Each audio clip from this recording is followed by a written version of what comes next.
I thought my wife's betrayal was the greatest betrayal until I discovered how deep her lies were. Watching her world crumble was my path to freedom. What happened in court made even the judge laugh. My name's Nick, 36, and I thought I was living the kind of life you could call stable. My wife, Emma, and I have been married for 7 years. She's always had this way about her, you know. Charismatic, the life of every party, someone who could make friends in 5 minutes flat. And I loved that about her. I thought it meant she was a people person, outgoing, maybe just a little more social than me.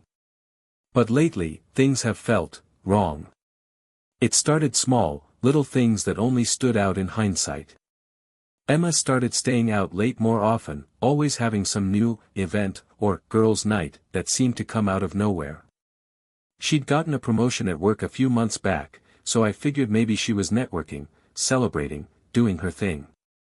But something felt off. She'd come home late, sometimes smelling like a cologne that definitely wasn't hers, or with her makeup smudged, looking a little too flushed. When I asked, she'd wave it off, laughing, saying it was from dancing with the girls, or that I was just being paranoid. And then there was the phone. Emma used to be an open book with her phone, leaving it out wherever. But now, she was glued to it, taking it with her to the bathroom, silencing notifications, even turning it face down whenever she set it on the table. Once, I casually asked if I could use it to look something up, and she looked at me like I'd asked for a blood sample. She laughed it off, saying her battery was low, but it didn't sit right with me. It's hard to explain, but there was this distance that had started growing between us. I'd try to have a real conversation with her, to connect the way we used to, and it was like talking to someone a million miles away. Every time I tried to bring it up, she'd dodge, brushing me off with some excuse about work stress or needing space. I kept telling myself I was overthinking, that maybe we were just in a rough patch. But that gut feeling wouldn't go away, a constant, nagging doubt that something was terribly wrong. And as I'd come to find out, it was only the beginning. As the weeks went on, Emma's behavior only got stranger. She'd always been independent, sure, but now it felt like she was actively pulling away from me. Every other night, there was some last-minute dinner with friends or work drinks she just couldn't miss. The excuses were endless, and each time I asked for more details, she'd get defensive, saying things like, "Nick, why are you acting so paranoid?" or, "Can't I just have my own life too?" One Friday evening, she got dressed up to go out, claiming it was a girls-only night. She wore this dress I hadn't seen in ages, one that was short, tight, the kind you don't usually throw on just to hang out with friends. I remember asking her if I could join them, maybe meet her friends afterward, but she just laughed it off, saying I'd be bored and that it was just a silly girls' night. I could tell by her tone that she wanted me to drop it, so I let it go, though it gnawed at me. But then came the photos. That night, as I was scrolling through social media out of boredom, I came across a picture someone had posted of her. It wasn't a typical girls' night out photo. She was at a bar, leaning close to a man I didn't recognize, laughing, her hand resting on his arm. My stomach twisted, but I told myself maybe he was just a friend. But as I looked closer, I noticed she wasn't with any of the friends she'd mentioned. It was just her, this guy, and a few other strangers. The next morning, I casually brought it up, mentioning I'd seen her on social media. Her reaction was strange. She froze for a split second, then forced a laugh, brushing it off. "Oh, yeah, that was just some friend of a friend," she said. "Nothing to worry about." But I couldn't shake the feeling that she was lying. I told myself I needed to trust her, that I was probably just reading into things too much. But something was building, an uneasy suspicion I couldn't ignore. And it wasn't long before I'd get the confirmation I'd been dreading. The doubts had eaten away at me for weeks, and by now, I was practically losing sleep over it. I needed answers. So, one night when Emma was out with friends, yet again, I decided to trust my instincts. I checked our shared cell phone account online to see if there was anything out of the ordinary. And there it was, a string of late-night calls and texts to numbers I didn't recognize. I stared at the screen, my heart pounding. It wasn't just one number. There were several, all with different area codes, all with extensive text logs and call durations. Some even at odd hours, 1 a.m., 2 a.m., times when she told me she'd been asleep. Trying to keep calm, I copied down the numbers and did a quick search. One of the numbers came up as a contact for a guy named Sean, a colleague of hers I'd heard mentioned once or twice. Another belonged to a Mike, whom I'd never heard of. The third number didn't lead to any immediate information, but the pattern was unmistakable. The next morning, I confronted her. I asked her directly, showing her the phone records and asking her who these men were and why she was talking to them so late at night. At first, she tried to laugh it off, saying they were work contacts or friends I was just catching up with. But I wasn't buying it. I could see through her calm facade, the slight twitch in her eye, the way her voice wavered just enough. I pressed further, refusing to let her dodge the questions. Finally, after a tense silence, she sighed, dropping the act. Her expression turned cold, almost indifferent. "Fine," she said, her voice icy. "Yes, I've been seeing other people." My chest tightened, and I felt like the ground had dropped from beneath me. "Other people?" I managed to ask, barely able to process the words. "What do you mean, Emma?" She shrugged, as if it were no big deal. "There's Sean, there's Mike, and a few others. It's just, something I needed, Nick. You wouldn't understand." My mind reeled as the reality hit me. She wasn't just having an affair, she was leading a double life, seeing multiple men and keeping it all hidden. This wasn't some one-time mistake. This was intentional, calculated, and she didn't even seem to feel remorse. Staring at her, I felt anger, betrayal, and a sense of disbelief so deep it was hard to breathe. This wasn't the woman I'd married. Or maybe she was, and I'd just never seen her clearly. As I stood there, still reeling from the bombshell she'd dropped, Emma looked at me with this calm, almost clinical expression. She didn't seem remotely ashamed or apologetic. In fact, she looked determined. "Nick," she said, her voice steady, "I think we need to consider having an open relationship." The words hit me like a slap in the face. An open relationship? After years of marriage, of shared promises, of what I thought was loyalty. She was suggesting we just open things up. "You want an open relationship?" I repeated, barely able to process it. "After all of this, you're saying this is what you need?" She shrugged, as if it were the most natural thing in the world. "Yes, I do. I love you, Nick, but I need more. New emotions, new experiences. I've tried to ignore it, but I can't. I want to keep what we have, but I also want the freedom to explore other connections." I felt like the world had turned upside down. She was asking me to be okay with something that went against everything I believed in. "And what about me?" I asked, barely keeping my voice steady. "What am I supposed to do with this? Just pretend it's fine?" Emma looked almost irritated by my reaction, like she hadn't expected me to be this upset. "It's not like I'm asking you to do anything, Nick. I'm just asking you to be open to the idea. I've given you stability, loyalty." "Loyalty?" I interrupted, feeling my voice rise. "You've been lying to me, sneaking around with multiple guys behind my back. And now you're calling that loyalty?" She rolled her eyes, letting out an exasperated sigh. "It's not as black and white as you think. I have needs that go beyond what one person can give, and I didn't want to hurt you, but I can't ignore who I am." Her words hit me like a sledgehammer. She was completely serious, and the worst part was that she seemed almost annoyed that I couldn't just accept this new version of her needs, without a fight. All I could think about was the life I thought we'd built together, crumbling right in front of me. Staring at her, I realized that this was a turning point. She wasn't going to stop, wasn't going to change, and she had no intention of honoring the vows we'd made. She'd made up her mind, and in her world, I was expected to just fall in line. But there was no way I could be part of this twisted version of love. Not now. Not ever. In that moment, standing there in our home, watching Emma's complete disregard for everything we'd built, I felt something in me snap. I had been calm, reasonable, patient, even as she stood there, admitting to lies, disrespect, and betrayal. But this was different. She was looking at me like I was just supposed to accept it all, let her walk over me, and keep pretending everything was fine. She wanted freedom.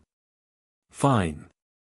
I'd give her freedom, but in a way she'd never expect. Over the next few days, I kept my distance. I pretended to consider her suggestion, giving her the impression that I was thinking it over. In reality, I was crafting a plan. I would make her feel the consequences of her choices in a way that would hit her hardest, through her reputation, her friendships, and her career. First, I gathered every piece of evidence I had: texts, emails, call records, social media posts. I even found some old photos and messages that linked her to some of her partners.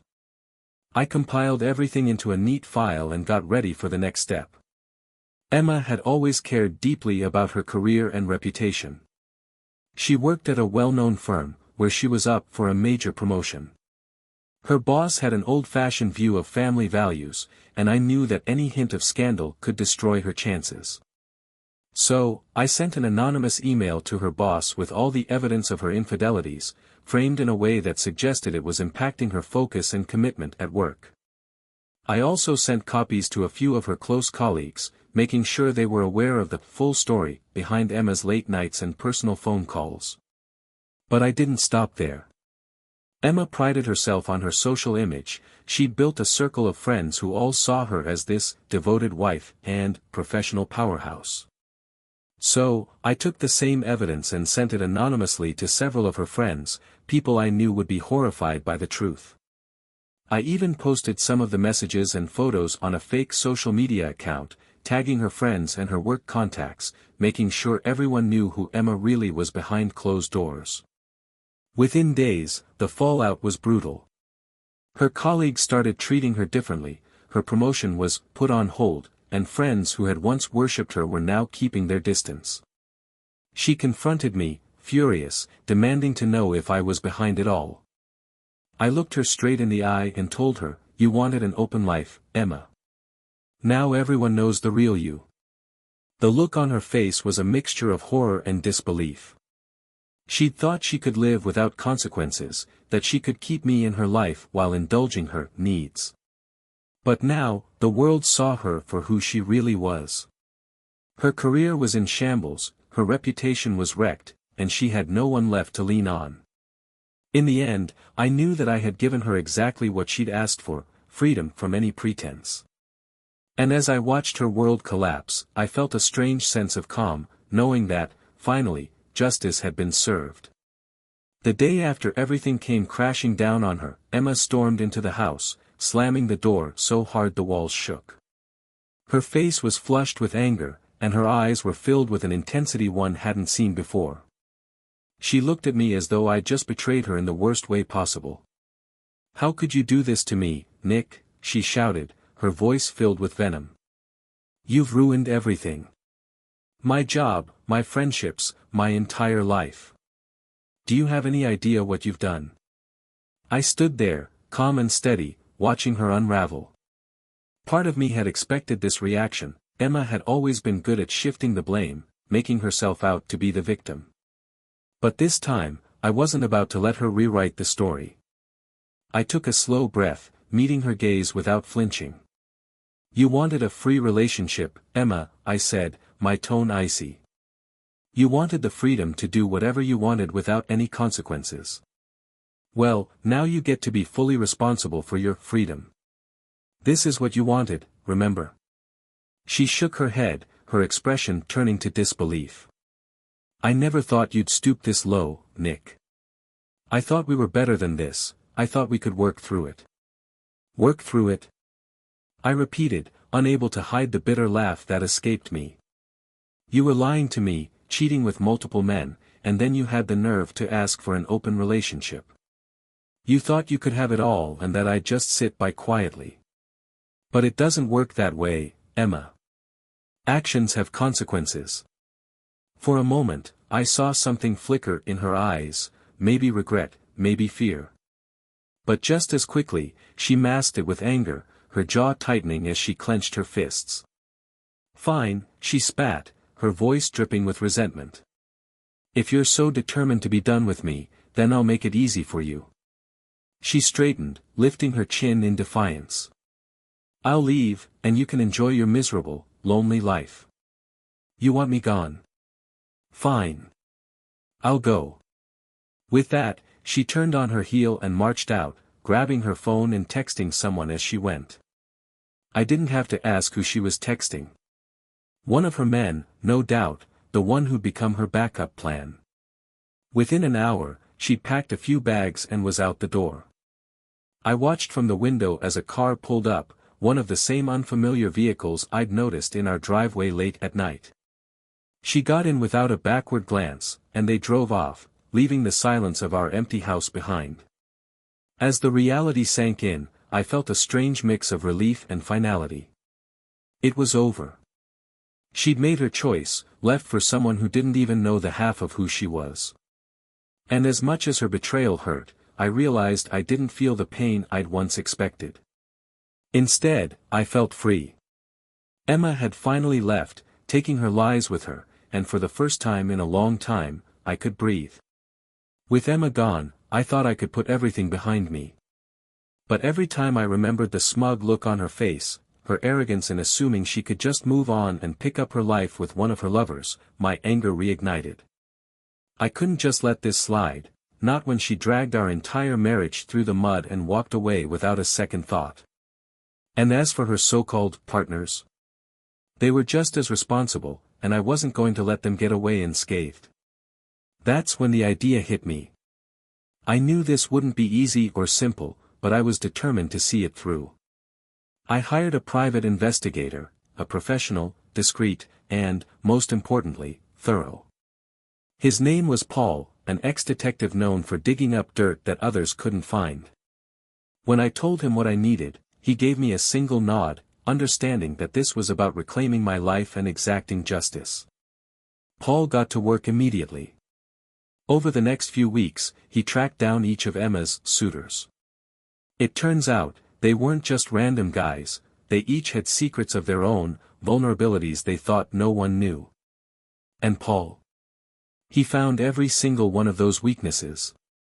We had the list, Sean, Mike, and a few others whose names I'd never even heard until Paul dug them up. Each one had something to lose, something they'd been protecting, and I was ready to use it all. First, there was Sean, her coworker, who'd built his career on the image of being a family man. Paul discovered that he was not only cheating with Emma, but with another woman in his own office.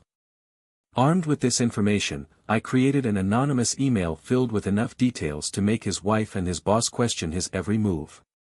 Within days, the rumor mill in his office went wild. Word of his affairs spread, and he found himself facing a divorce, a shattered home, and disciplinary action at work for inappropriate conduct. I didn't even have to lift a finger once the truth started unraveling. Next up was Mike, that sweet guy Emma claimed was just a friend. Turns out, Mike had a hidden record from his younger years, petty thefts, some disorderly conduct, all swept under the rug. But Paul managed to get access to police records, enough to bring that skeleton out of his closet. We sent an anonymous tip to his employer, a company that prided itself on a clean record and high ethical standards. Mike was called into HR, faced with a series of questions he couldn't dodge, and within a week, he was fired. Then there was Tom, a guy I hadn't even known existed until Paul discovered their link. Tom was a gym trainer, popular in town, someone people trusted with their personal health and well-being. But Paul found out that he'd been involved in an unsanctioned side business, selling performance-enhancing substances under the table. I made sure his clients and local authorities got wind of it. Suddenly, Tom's world fell apart as the gym's management, clients, and the police investigated him. His reputation was destroyed, and he faced serious legal consequences. Each man felt the weight of their choices, their lives imploding under the pressure of their own lies and indiscretions. And all the while, I watched from a distance, finally feeling a sense of closure.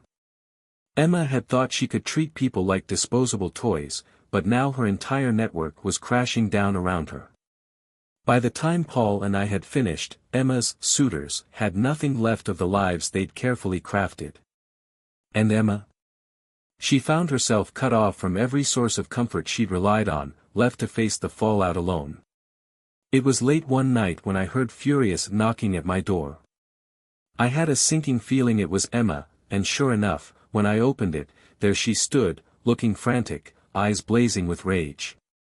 She stormed inside before I could even react, slamming her bag down and glaring at me with a fury I hadn't seen before.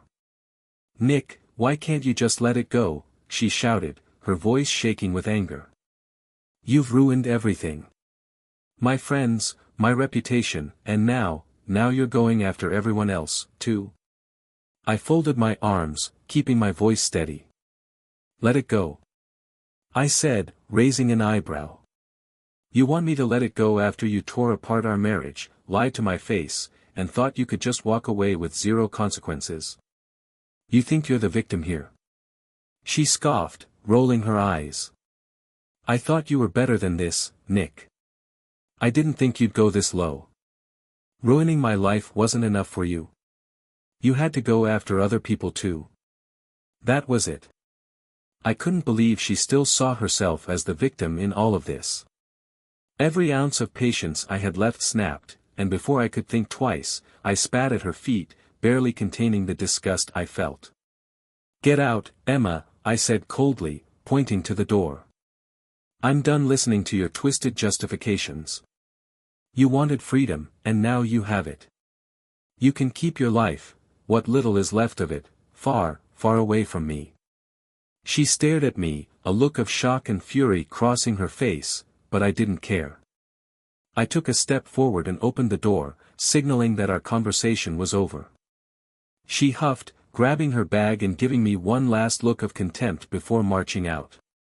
I slammed the door behind her, feeling a surge of finality, like I'd finally closed the door on a chapter that should have ended long ago. But I wasn't finished. The next morning, I called my lawyer. I explained everything, the infidelity, her deception, the scandal that had unraveled around her. I wanted this to be over for good, and I wanted her to pay for what she'd done. I instructed him to initiate a lawsuit and begin divorce proceedings that would leave her with nothing. I wanted her out of my life, cut off from the financial stability she'd once taken for granted. She had walked all over me, thinking there'd be no consequences. But now, she'd face the full weight of those choices. My lawyer assured me he'd get to work immediately, setting up a case that would strip her of everything she'd enjoyed at my expense. I didn't want revenge anymore, I wanted justice, and I wanted to know that she'd be left to live in the mess she'd created, with no more safety nets. As I hung up the phone, I felt a strange sense of calm. This was the final step, the final nail in the coffin of what our life had once been. Emma had chosen her path, and I'd chosen mine. She would have to start over, left with nothing but the memory of the life she'd thrown away. And as for me, I was finally free. The trial came faster than I expected. I had prepared myself for a long, drawn-out process, but with all the evidence I'd gathered, my lawyer assured me that it would be quick and decisive. Emma had no idea what was coming, still clinging to the idea that she'd somehow come out of this unscathed. When we walked into the courtroom, Emma looked confident, even smug, as if she thought she could talk her way out of this just like she'd done with every other mess in her life. But as the proceedings began, the weight of the evidence became undeniable. My lawyer presented everything, the financial records of how she'd used our joint assets to fund her secret outings, the documentation of her multiple affairs, and even testimony from a few people who'd known what was going on all along. Piece by piece, he laid out the reality of who she was, shattering the victim image she tried so hard to create. Emma's confidence began to crack. I could see her shifting uncomfortably, her face paling as the truth spilled out for everyone to see. By the time her own lawyer tried to defend her, it was clear the judge wasn't having any of it. They'd heard enough. When the judge spoke, the words were swift and brutal. "Mrs. Carson," he began, his tone sharp and disapproving, "it is abundantly clear that you have not only deceived your husband, but also exploited this marriage for your own selfish pursuits. You showed a blatant disregard for your marital vows, your husband's trust, and even the assets shared within this union. There is no justification for your actions, nor does the court find any basis for sympathy." Emma looked down, avoiding everyone's gaze, her once confident demeanor shattered. The judge continued, making it clear that her behavior was reprehensible, that she'd broken every bit of trust this marriage was built on, and that there would be no easy exit from the consequences of her choices. The final ruling left her with nearly nothing. "I was granted the majority of our assets, the house, the savings, and even partial rights to the investments we'd made together." The judge awarded her a minimal settlement, just enough to cover basic necessities, but nothing close to what she'd expected. But it wasn't just about the financial blow. In that courtroom, her reputation was left in shreds, exposed for what it was. She had walked in expecting to charm her way through it, but instead, she walked out humiliated, with the world knowing the full extent of her lies and betrayal. As I left the courtroom, I felt a profound sense of relief. Justice had been served, and the final chapter of our story had been written, not by her lies, but by the truth. Emma was left to pick up the pieces of the life she'd torn apart, while I was finally, truly free to start fresh, leaving the wreckage of our past behind. And for the first time in years, I felt a weight lifted from my shoulders.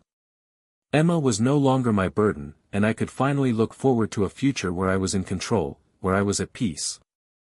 After the trial, Emma's life continued to unravel in ways even I hadn't anticipated. Word spread quickly about the details of the courtroom scandal, and soon enough, it wasn't just her career and reputation that had crumbled, her partners began to learn the truth as well. One by one, they each discovered that Emma hadn't just been with them. She'd played each of them for a fool, making them believe they were special, the only one in her life outside of our marriage. But now, each man realized he'd been just another piece in her web of deception. And none of them took it lightly. Sean, her coworker, confronted her first. I heard later that he'd shown up at her workplace, livid and humiliated, causing a scene that had their entire office buzzing for days. He shouted at her, calling her out for making him think he was the one, only to discover he'd been part of a long list of secret flings. He was furious at the lies, at the damage she'd done to his own life. His marriage had already been shaken by the revelations, and now he blamed Emma for destroying everything he'd thought was real. Mike, the so-called friend she'd hidden behind, wasn't any kinder. He found out that she had been with Sean and others, and he went off on her in a series of furious texts, accusing her of using him, lying to him, and dragging him into her mess. He told her that she was selfish, manipulative, and that he regretted ever letting her into his life. He blocked her on every platform, determined to erase every trace of her from his world. And then there was Tom, the gym trainer. When he found out about the others, he was devastated. Emma had spun him a story about how he was her escape, how he was the only one who truly understood her. Realizing he was just one in a line of many was a crushing blow to his ego and his trust. In a fit of anger, he sent her a message that was as clear as it was cutting: "You're toxic, Emma. I don't want anything to do with you." The worst part for Emma was that each of these men had seen her at her most vulnerable, believing she'd shared some real connection with them. Now, not only did they feel betrayed, but they all turned on her, spreading the word of her manipulations to anyone who'd listen. She became a cautionary tale, the woman who had fooled them all, and the whispers followed her everywhere she went. I heard through the grapevine that Emma was now more isolated than ever. Her friends had distanced themselves, her co-workers avoided her, and even her former lovers wanted nothing to do with her. Her life had hit rock bottom, and the very people she'd deceived had all but abandoned her. Meanwhile, I watched from a distance, finally able to close this chapter. Emma had created her own downfall, and now, there was nothing left for her to lean on. She was left to confront the empty life she'd crafted with her lies. And as for me, I felt a calm sense of closure, knowing I'd walked away with my integrity, and a future free from her deceit. Emma's world had crumbled, and mine was just beginning anew. Just when I thought the chaos with Emma was finally over, I got a notice from the court that left me completely stunned. Emma was pregnant, and she'd filed a motion demanding that every one of her former partners take a DNA test to determine the father of her child. Apparently, she had no idea who the father was and had resorted to the courts to sort out the mess. I showed up at the hearing, not entirely sure what to expect. When I walked into the courtroom, I wasn't alone. Sean, Mike, Tom, and a few others, all the men she'd been involved with, were also there, each of us equally bewildered by this bizarre situation. It was surreal to see the line of men she'd once convinced they were special. Now, we were all here for the same ridiculous reason, to find out if one of us was about to become a father. Emma entered the courtroom looking nervous, a hint of desperation in her eyes. The judge didn't seem impressed as he reviewed the case, likely wondering, like the rest of us, how things had spiraled to this level of absurdity. We were each ordered to undergo a DNA test, and, reluctantly, we agreed. None of us wanted to be there, but the curiosity was impossible to ignore. Who was the father? The tests took a couple of weeks to process, and during that time, the tension built. But when the results finally came in, the shock was universal. None of us, not one, was the father. When the judge read the results, the courtroom was dead silent for a moment, and then it happened. First, Sean let out a small chuckle. Then Mike joined in. Before long, the entire room was filled with laughter. We couldn't help it, the ridiculousness of it all, the absurdity of the lengths Emma had gone to without even knowing who she'd slept with. We were laughing at the absurdity, at the mess she'd created that now had her humiliated in front of everyone she'd deceived. Emma's face went red, and for the first time, she looked genuinely shaken. It was clear she hadn't kept track herself, she'd lost control of her own web of lies and was now forced to confront the reality of her choices in the most public, humiliating way possible. As we filed out of the courtroom, still chuckling, I realized that this was truly the end. Emma had reached rock bottom, left to pick up the pieces of the life she'd shattered all on her own. And as for me and the others, we walked out of that courtroom free, knowing that we'd left the chaos behind for good. Walking out of that courtroom with Sean, Mike, Tom, and the others, we couldn't help but shake our heads at the surreal reality we'd just witnessed. Emma, once the confident woman who'd manipulated us all, was now left humiliated and defeated, the consequences of her choices finally catching up with her. For the first time, we were united, not by her lies, but by the shared relief of finally being free from her chaos. Each of her former lovers had felt the impact of her deception.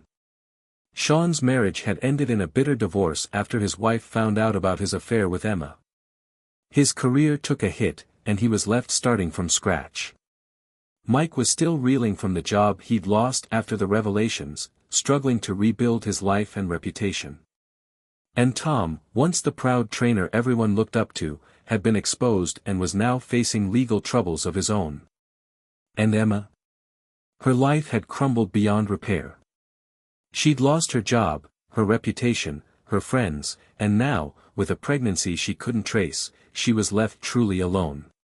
She'd spiraled into a mess of her own making, and the very lies she'd spun around herself had finally strangled her.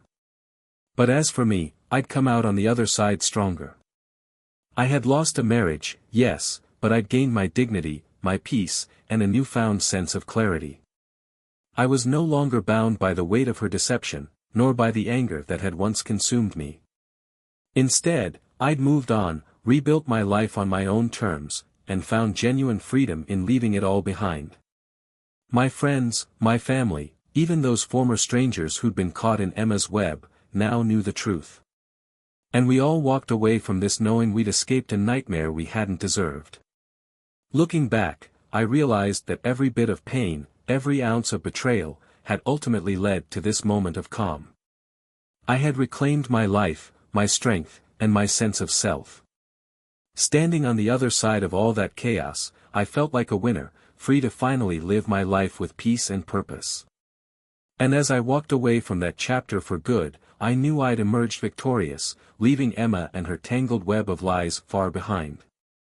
After that final day in court, I felt a sense of closure like never before.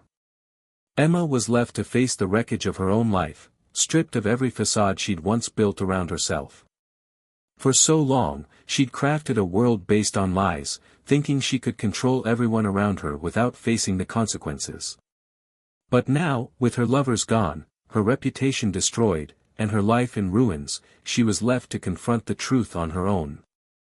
I knew I'd won, not by bringing her down, but by rising above the pain she'd caused. I was no longer that man blindsided by betrayal.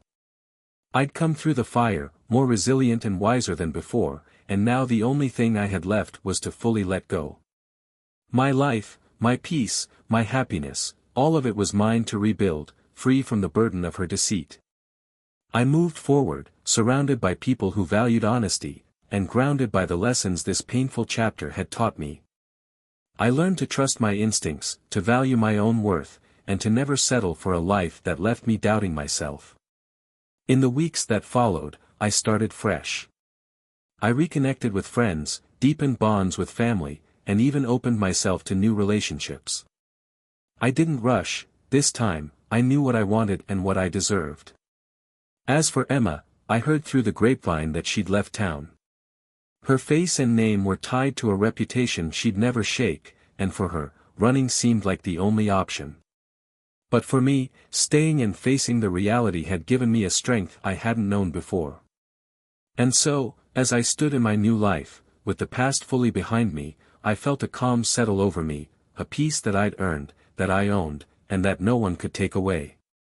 The end of this chapter wasn't just the end of my marriage, it was the beginning of the life I was meant to live all along. Free, at peace, and finally ready to embrace whatever came next.